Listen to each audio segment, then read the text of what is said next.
रावण की मृत्यु के बाद पटरानी मंदोदरी ने क्यों किया देवर विभीषण से शादी का फैसला।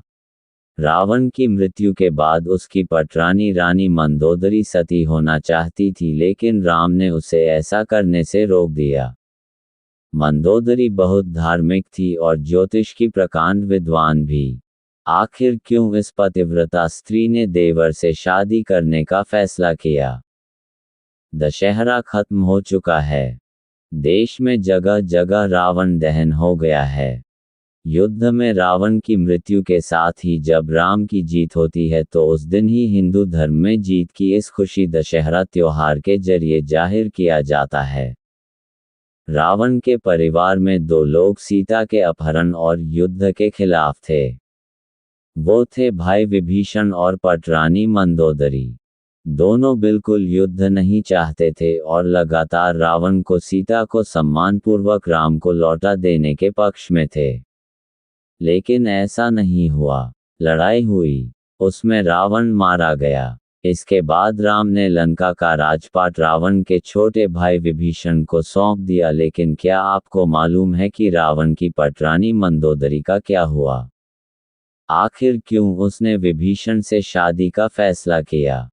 कौन थी मंदोदरी? पुराणों की एक कथा के मुताबिक मधुरा नाम की एक अप्सरा कैलाश पर्वत पर भगवान शिव की तलाश में पहुंची।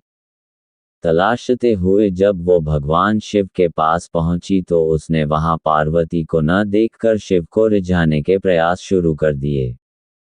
जब कुछ समय बाद वहां पार्वती पहुंची तो उन्होंने मधुरा के शरीर पर शिव की भस्म देखी और फिर वो क्रोधित हो गईं।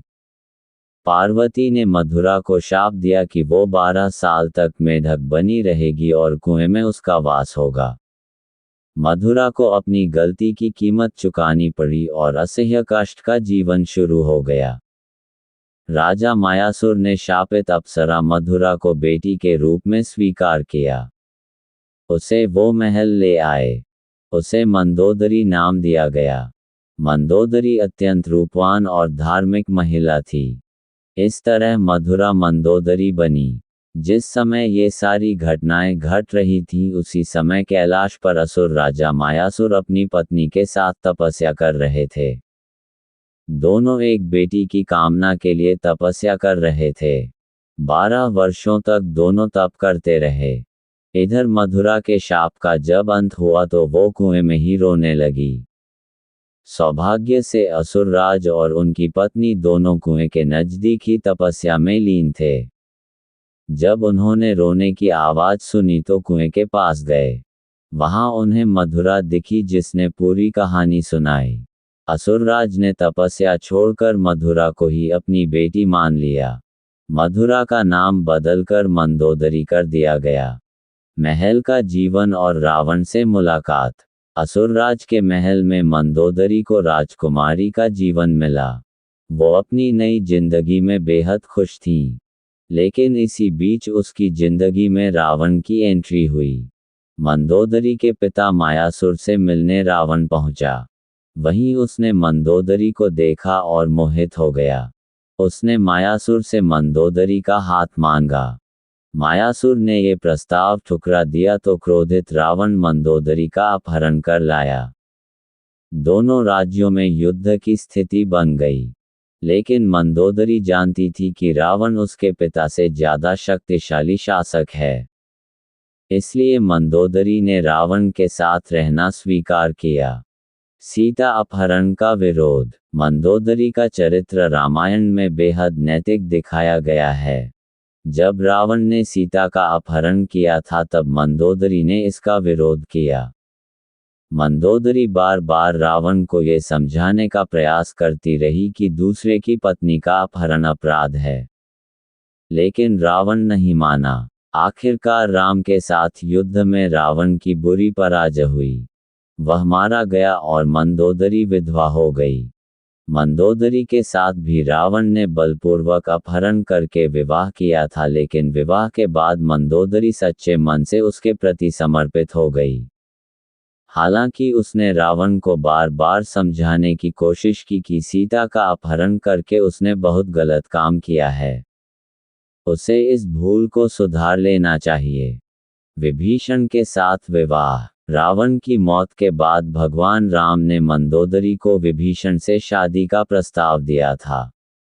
उन्होंने समझाया कि विभीषण के साथ मंदोदरी की जिंदगी बेहतर रहेगी, लेकिन मंदोदरी ने इस प्रस्ताव को अस्वीकार कर दिया। कहा जाता है कि इसके बाद एक बार भगवान राम, सीता और हनुमान के साथ मंदोदरी को समझाने गए। तब ज्योतिष की प्रकांड विद्वान मंदोदरी को महसूस हुआ कि धार्मिक और तार्किक तौर पर, नैतिक तौर पर सही देवर विभीषण से विवाह करना गलत नहीं होगा। ये महसूस होने पर उसने इस प्रस्ताव को स्वीकार किया। विभीषण से उसकी शादी हुई। ये मूर्ति इंडोनेशिया के जावा स्थित प्रम्बानन मंदिर की है, जिसमें रानी मंदोदरी और अन्य रानियों को रावण के शव पर माला डालकर उन्हें विलाप करते दिखाया गया है। हालांकि रावण की मृत्यु के बाद मंदोदरी के बारे में वाल्मीकि की रामायण ज्यादा कुछ नहीं कहती, लेकिन रामायण के दूसरे वर्जन में जरूर इस बारे में काफी कुछ कहा गया है।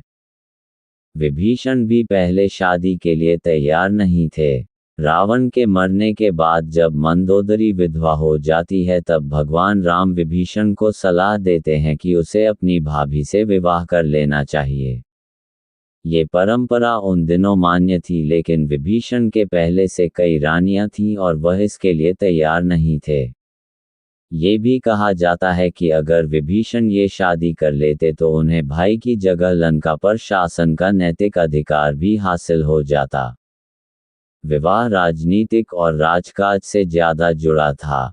हालांकि ये भी कहा जाता है कि ये विवाह शारीरिक तौर पर पति पत्नी के तौर पर एक दूसरे के साथ यौन संबंधों की बजाय विशुद्ध राजकाज से जुड़ा था, क्योंकि मंदोदरी भी चाहती थी कि उसके पति के निधन के बाद लंका में स्थायित्व और समृद्धि रहे। वह राम से शत्रुता की बजाय मित्रता चाहती थी। रावण की मृत्यु के लिए उसने राम को कभी जिम्मेदार भी नहीं ठहराया। एक वजह ये भी बताई जाती है कि रावण के निधन के बाद मंदोदरी भी उसकी चिता के साथ सती होने जा रही थी, लेकिन राम ने उसे रोक लिया। इसके बाद मंदोदरी के पास देवर से विवाह करने के अलावा कोई विकल्प नहीं बचा था।